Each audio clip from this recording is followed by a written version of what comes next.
आज के इस कार्यक्रम को भी आरंभ करने जा रहे हैं। हेलो सबसे पहले मैं आप दोनों से निवेदन करूंगा कि आप हाथ जोड़ करके 5 नवकार महामंत्र बोल करके भगवान अरिहंत को नमन करें।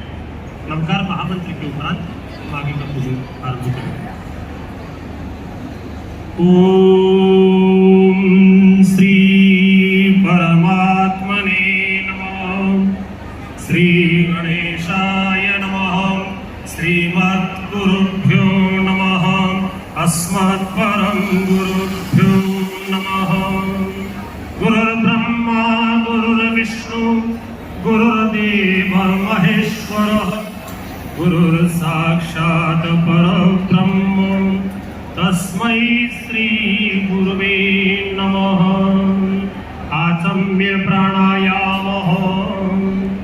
ओम केशवाय नमः स्वाहा। ओम नारायणाय नमः स्वाहा।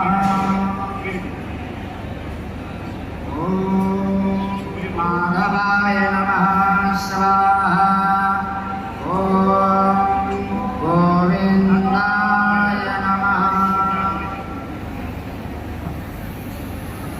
करो प्रक्षाल्य विष्णवे नमः।